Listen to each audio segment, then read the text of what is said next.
Hi, everybody, and welcome to the Abode and Natalie Buster Yoga End of Life Yoga Doula Certification Info Session. Say that 3 times fast. So, I have partnered with Abode, which is also where I work. It's a nonprofit home, a social model hospice home in San Antonio, Texas. We're part of the Omega Home Network, and we care for people at the end of life. In fact, our mission is we teach the art of contemplative living and dying while providing a home for people at the end of life at no charge. And so everything we do is based on the generous donations and grants that we receive from wonderful people and from trainings like this. So this is a very important part of our mission where we really want to teach this contemplative art of living and dying through the yogic lens. And it's definitely a contemplative practice that we hold dear at Abode, and it's my main contemplative practice. So I'm just delighted to be able to merge yoga with everything I've learned about caring for people at the end of life. It is Abode's tradition that we start every meeting and every session with a contemplative moment. So I would like to do that. I invite you all to experience a mudra with me. And a mudra is a yogic tool, which we will learn throughout this training. A yogic tool that is very accessible. So it's a hand gesture. Mudra is a Sanskrit word for seal. And I like to think of it as a way of closing an energetic circuit. We use our hands to do this. And so the one I've chosen for today is called Usha's Mudra. That's U-S-H-A-S, Usha's Mudra. And that translates to the gesture of the dawn. And this is the mudra of being open to new possibilities. So the mudra is really nice. We take our fingers, kind of like this, and we interlace them loosely, like so. So my palms are facing me, and I'm kind of interlacing my fingers backwards this way. And then I rest the whole gesture on my lap with my palms facing up. The tips of the thumbs may lightly touch each other. They don't have to, but if that's what's happening for you, that might feel nice. And then there's an invitation here to relax your shoulders away from your ears. Let the elbows just rest slightly away from your body and allow your spine to be naturally lengthened and aligned. If it feels comfortable for you, go ahead and close your eyes. And just notice what comes up for you.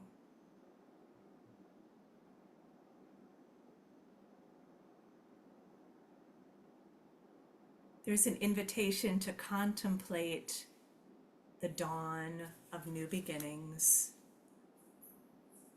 and what opening to new possibilities may mean for you.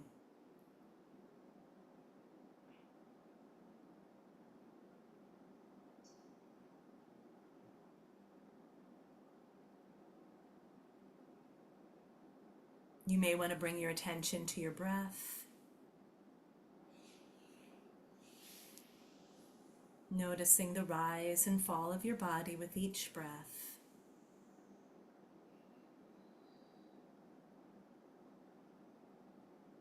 And bringing your attention to the place in your body that feels the most open right now.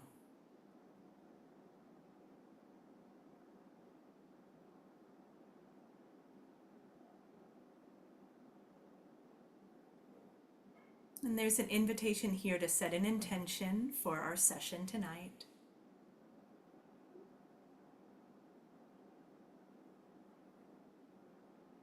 And then as you're ready, you can release your mudra.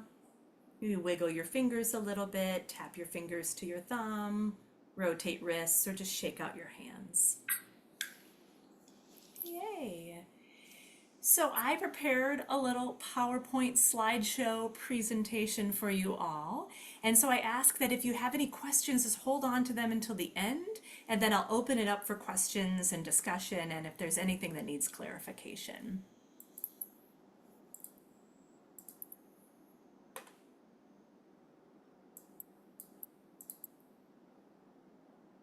All right. In partnership with Abode, Contemplative Care for the Dying, I present to you our end-of-life yoga certification program. This Abode end-of-life yoga certification is a 60-hour training for yoga teachers and therapists, chaplains, hospice care workers, really anyone who wants to serve the dying. You do get continuing education credits through Yoga Alliance. So if you currently have a 200 or more certification through Yoga Alliance, this goes towards continuing education credits for that particular alliance. So yoga teachers, we can work on getting those continuing education credits racked up. This is the schedule. So we are going to meet for 10 consecutive Monday evenings from 6:30 to 9 p.m. Central Time, and it's all on Zoom. So it's 2.5 hours every Monday night, starting on August 4th. We will skip Labor Day. As you see here, Labor Day falls on a Monday, obviously September 1st, but we won't meet on that day. So really August 4th through October 13th. So 10 consecutive Monday evenings. We have 5 modules, which I'll go through in a moment, but each module will get 2 separate sessions. So the first session will really be all about, drinking in the information, understanding it, I'll present. And then really the second week that's designated for this module will be spent kind of unpacking the material as a group. There'll also be an online portal that you'll have access to that will supplement the teachings that we do in class and can serve as a resource for you. And I'll go over that in a moment. Here's the module list. We have 5 modules, and we'll go into each one. We'll dig a little deeper into each one, but I just wanted to kind of spell them out here. The very first module, we're going to just talk about yoga at the end of life. And really seeing how the yogic tools and the yogic philosophies and what the yogic texts and Buddhist texts say about death and dying. We'll kind of look into our own mortality and come up with our personal why. Module 2 will be all about being with the dying. So thinking about how to enter a room, how to be present, how to have a don't know mind, how to really be there for the client. At Abode, we call them guests, but as yoga teachers and yoga therapists, we sometimes refer to them as clients. And also talking a little bit about caregivers and what that might look like. Module 3 is the art of yoga at every stage. So here we're really going to take different philosophies in yoga and apply them to the dying process. And I'll go through that in a moment. Module 4 will be learning the actual yogic tools that can help us be present and serve people at the end of life, caregivers, and people who work in the death industry. And then finally, Module 5 is all about grief. So let's dive in a little bit. Module 1, that's a picture of me with Ernest. Ernest was one of our guests at Abode, and Ernest loved bedside yoga. We used to offer bedside yoga on Friday afternoons, and Ernest was one of our guests at the time. And all week long, he would ask the navigators, our caregivers at Abode, we call them navigators, he'd ask them, is it Friday yet? Is it Friday yet? He really looked forward to his yoga, his bedside yoga experience. And we would gather around his bed and just share space with him. He was into trying different postures in the bed. He really loved the breathing exercises, the energy work, the meditations, the visualizations. Pretty much everything was on the table with Ernest. So it really gave us an opportunity to be present with him. and really hold space for him as he was going through the dying process. So I call it, the defining breathtaking difference, right? Using yoga to really get in and be present with people who are at the end of life. So this is where we'll contemplate our personal mission and vision, embrace deep listening, get in touch with our own mortality, learn how to set healthy boundaries, and understand how unconscious bias can show up in our work. And so there'll be a lot to learn and a lot of really amazing discussions that I'm sure we'll have together in class. Our next module, Being with the Dying. So this is one of our very first students. Her name is Serena, and she's sitting with one of our volunteers. In fact, he's our oldest volunteer, Ed Alderete. He's 91 years old, and he leads a Thursday morning meditation session at Abode. And so Serena, our student, thought he would be a great case study subject. And so there he is, learning some yoga and helping to fill his cup so he can continue doing the wonderful volunteer work that he does at Abode. So during this module, we're really going to learn how to be with the dying, learn how and where to serve the populations of people at the end of life, how to serve caregivers and people who work in the death industry. Module 3, the art of yoga at every stage. So I kind of alluded to this before. This is where we'll really dive into the philosophy of yoga, the Panchamaya Kosha. So that's one lens through which we can look at the human experience. Also the chakras, which are energy channels or energy centers throughout the body. And then the pranavayus, which are the winds of the body, or the ways, the directions that the energy flows in our body. And we can learn how those relate to the stages of dying. We'll also use all of this knowledge and then explore a contemplative approach to advanced directives and funeral planning. Because what I want you all to take away from this is not just a philosophical understanding of how yoga can support people at the end of life, but also how yoga and being present and being contemplative can help with some of the actual paperwork of end of life, such as advanced directives and funeral planning. So really being able to take all of the things that we learned into these practical resources that we can offer our clients. Module 4, a contemplative heart-centered toolbox. So we'll learn practical tools to utilize with clients at all stages of dying, with the caregivers, with death workers, and with ourselves. And then we'll identify opportunities to provide legacy and vigil planning for our clients. One of the best things we can offer our clients is the art of deep listening, and to let them and give them that opportunity to share their stories and hold space for their stories. So here we'll practice and explore different ways that we can do just that. And finally, module 5, getting to know grief. We'll examine how grief shows up in the body, mind, and spirit for the person who is dying, their caregivers, and for people who work in the death industry. And we'll learn contemplative and practical tools to meet someone in deep grief. And I'll tell you, with all of these tools, we'll have an opportunity to practice on ourselves too. Because I believe that unless we do the work ourselves and we really engage in the yogic concept of svadhyaya, which is kind of that self-study, that self-inquiry, it's hard then to expect us to do it for others if we don't do it for ourselves. So there'll be lots of opportunities to practice these tools on ourselves so that we can feel confident in providing these tools for the people that we serve. The cost is $1,200, but don't let that stop you. There are payment plans available and we can work something out. There are people who set up their own payment plans. The wonderful thing about this is that this money goes to the nonprofit organization Abode.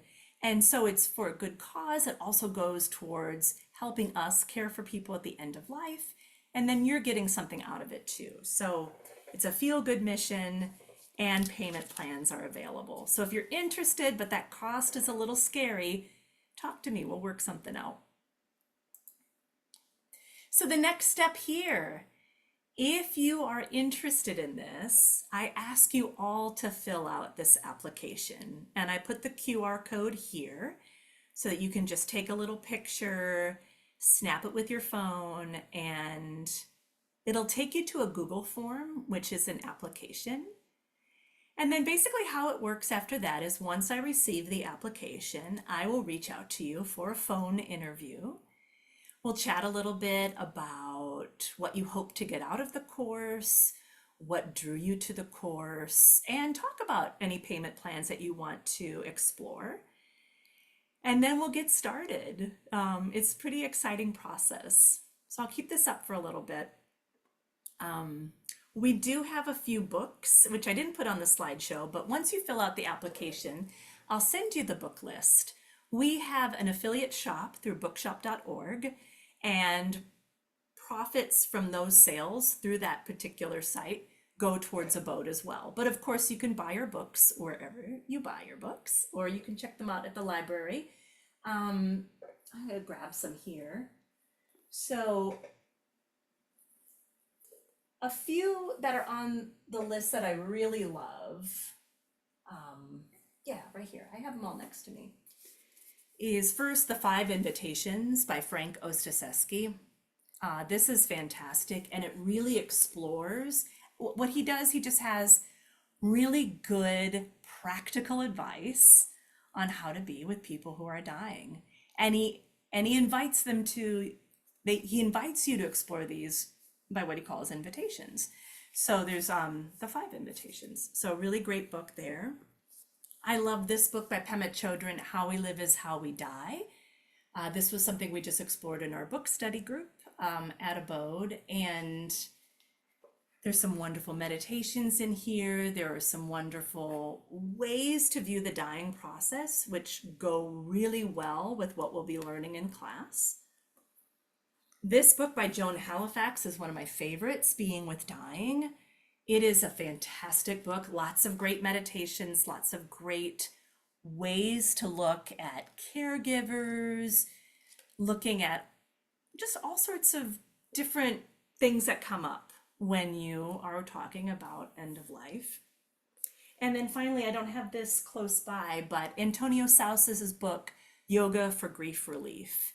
And so those will all be sent to you, and how you can purchase them once you fill out the application.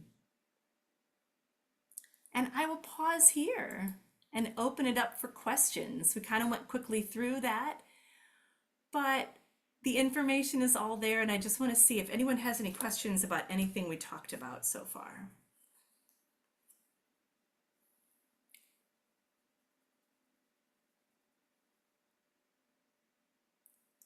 It's super cool. Like if I do say so myself. Yeah, Yasmin, you just It unmuted. sounds super cool. I'm curious about the kinds of homework that we'll have between classes and what that may look like. And I imagine it's going to look different from module to module. Yeah, that's a great question. So there will be homework. Most of the homework will be personal reflections that I'll ask for you to email to me. I really just want to understand how your brain is processing the information, and if that leads to further discussions or a different way that I can help you digest the material. There will be opportunities to think. It looks a little different when we work with end of life. What I was going to say is come up with sequences or come up with scenarios on how to be with people at different stages of the dying process, or with caregivers or death workers. But that's also kind of squishy because it looks different, right? What we're teaching in this class is how to be truly present, but also how to have your yoga toolbox ready.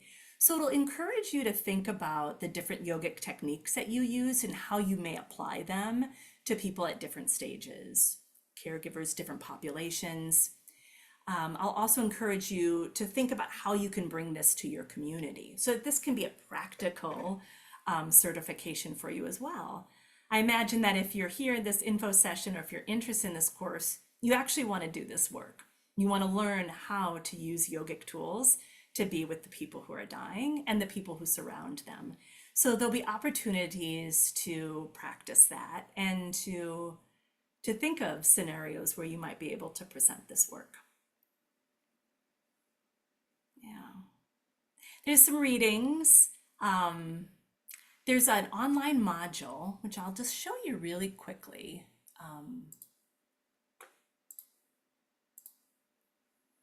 Get out of this.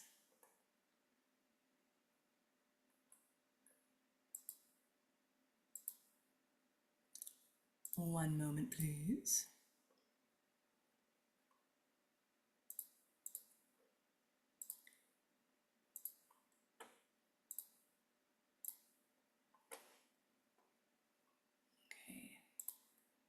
So this is basically what it'll look like. This all is on my website, nataliebuster.com.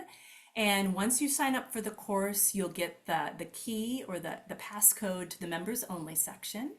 And this is what you'll kind of see. So the menu below will access the training materials. Each module has its own thing that you can click. And so, for example, let's just go into module 1, just to take a look at that homework. There's a little section here for homework that will be in each module. And just different videos that you're encouraged to watch, some questions that you might be able to consider after watching these videos, exploring just some deep thinking things and letting me know how you're taking care of yourself. So none of these have a right or a wrong answer, right? And that'll be kind of what the homework will look like for this course. It's really asking you to think deeply and do some self-study and really find out where your strengths are, where some opportunities for growth would be, if there's any unconscious bias that you encounter, yeah, that kind of thing. And so that's the foundation of the course, is that self-study and self-inquiry. Yeah, but great question. Any other questions? Hi, Sandy. Hi. So, hopefully this is not a silly question. Probably, I always think that whenever I ask a question, everybody knows the answer to this except for me I bet personally. people don't. This is good. This is why I wanted questions. But will there be either during our sessions or after our sessions an expectation to do any physical work? As far as with like apprenticeship hours or that kind of thing? No. Um, like doing different yoga poses or anything like Oh, that. great question. That's a absolutely great question, Sandy, because I think people hear yoga and they're like, oh, that means I'm going to have to do a vinyasa sequence in a hot room and then end with a handstand. No, there is no need to do any of that. Yoga at the end of life looks quite different than what we see in a lot of yoga studios. This is really focusing on more subtle practices. So although we'll do some movement, or asana, we call it, it'll be very gentle movement. There's something that I'll teach you all called the joint freeing series. And it's a fantastic thing where you move through your body, breath by breath, joint by joint, just allowing it to release and free it up. It's something we can offer people who are bedside. It's something we can offer caregivers. It's someone we can offer who is in deep grief, and ourselves. It's something we can offer ourselves, and it's very accessible. So the asana, the physical practices, will be very accessible practices, and we'll also focus a lot on breathing, breathing techniques or breathing practices called pranayama, mudras, which we explored a little bit, hand gestures, meditations, visualizations, that kind of thing. During each session that we have together, I will lead us through a very gentle physical practice just so that we can get our bodies and minds working in harmony. And that is something you can turn your camera off for, you can watch, you can explore, you can do it as much as you'd like, but it'll be along the lines of the joint freeing series. It'll be that kind of level of physical practice. Yeah, does that answer your question and assuage any fears? Kind of, yeah, okay, good. Yeah.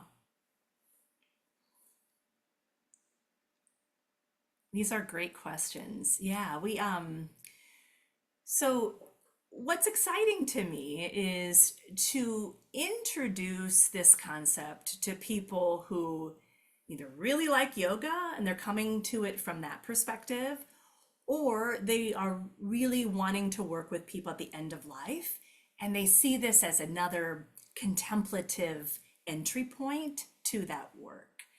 And so I'm hoping that our cohort will be filled with people who have been doing yoga all their lives and people who have never stepped foot in a yoga studio. Because I think that this yoga is accessible for everybody, and we want to teach it in a way that will be accessible and available for people who may shy away when they hear yoga. So you can imagine, like, someone is going through the active dying process and we ask their caregiver, hey, you want to do some yoga? They might not know what to say. They might not understand that the type of yoga we're describing is something that looks a little different from what they're used to seeing maybe on social media. So we'll learn languaging around that too, and how to offer these practices in a way that the intended receiver wants to hear.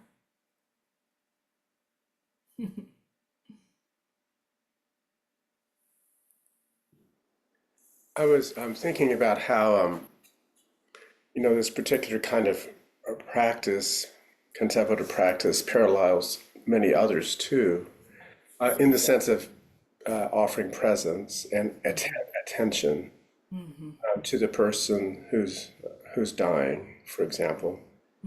And I was thinking about the experience of being present with someone who's in those last stages of life, and how what I'm looking forward to learning about is what yoga offers in terms of that kind of presence when there really isn't quote unquote anything to do, Yeah. right? And so how we can be with that person who's dying and do nothing special, but yet have some sort of comprehension or a practice that comes to mind that might be beneficial, at least to offer.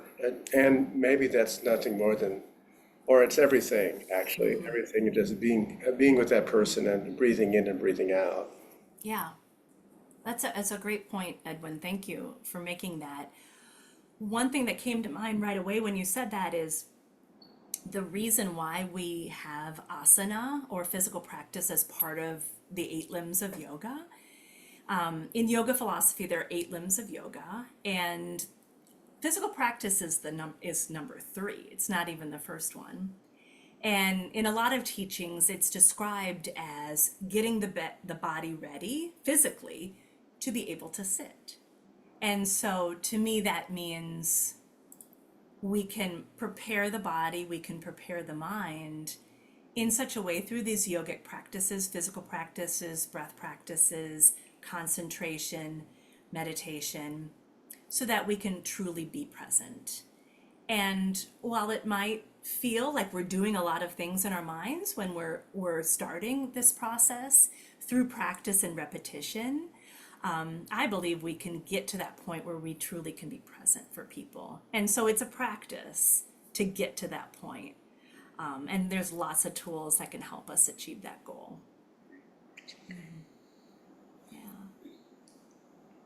In the early days that we were doing hospice work in Uvalde, Edmund was doing something called co-meditation.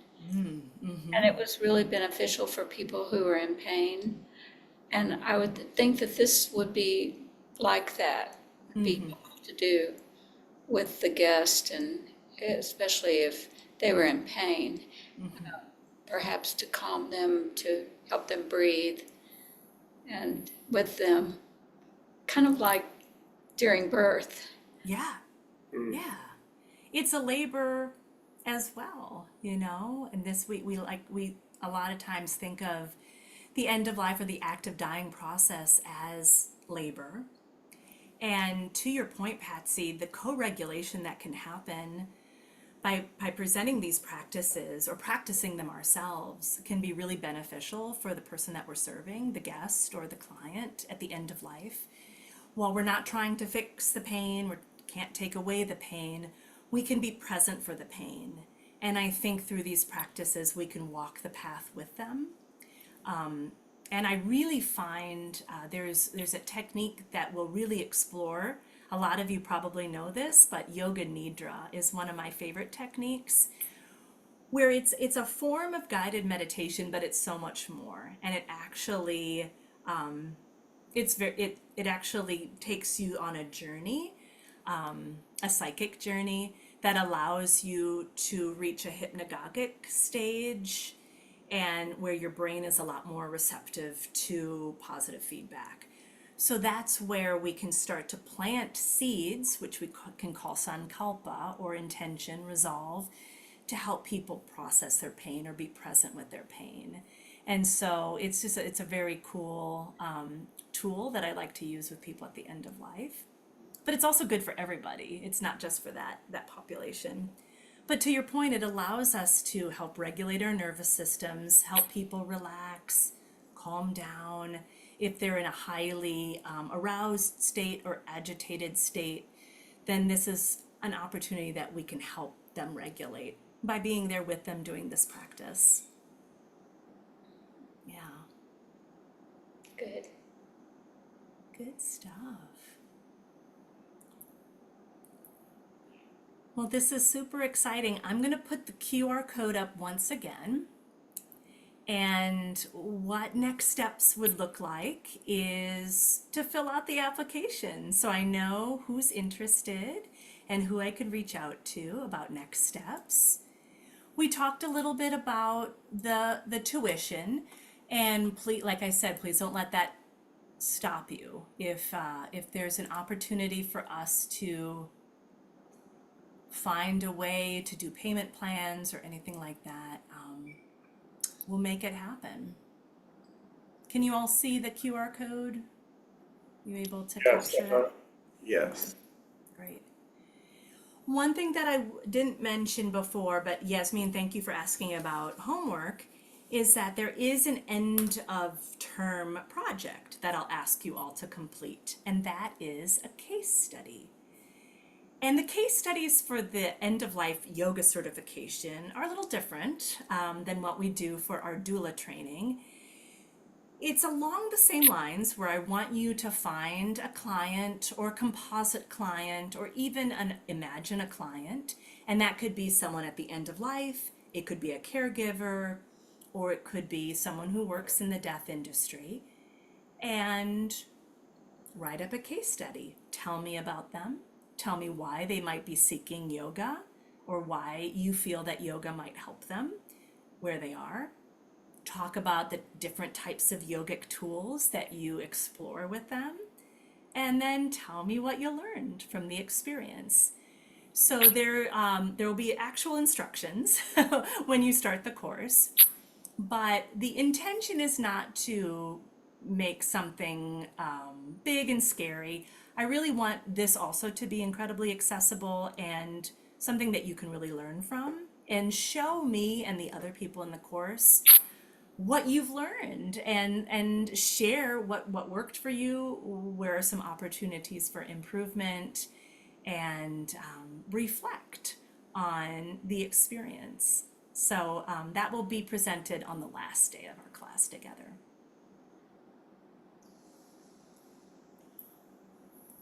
Okay, I feel like you all got your QR code. And for those of you who joined us a little later, don't worry, I'm recording the session, so I will send you all a recording of the session. And if anyone has any questions, if they're interested but just don't know, there's still one one or two questions I have before I really hit go, please let me know and we'll schedule a time to chat. You know, I was just whispering to Patsy about our schedule and for these sessions, and we're actually going to be gone for probably 4 of them. So they probably wouldn't work well for us, because I think that probably one way that this would be helpful for me is to just hear other people talking about what we're learning together, rather than going back to a recording Right. in the future to look at it. But probably for Patsy and me, not this time, but hopefully another time. Yeah. And you bring up an excellent point. Like, I will record the sessions and they'll be available for people who signed up for the course. But the meat of the training is the time that we spend together, and the class discussions, because that's, to me, that's how we learn, when we can co-learn and co-regulate and really practice these things together. It's hard to do it over Zoom, but we do our best. And then there are the resources on the website that will allow you to supplement what we learned. But if it's highly encouraged to try to attend all of the classes if possible. Yeah. Wonderful. Well, thank you all for coming to the info session. I'm glad so many people came. I'll make this available so you can review it. Please fill out the application, and I'll start reaching out once I receive those. Thank you, Thank you, Natalie. Natalie. Thank you. Thank you Thank very you. much. Yeah, thank you. Take care. Bye. Bye. Bye.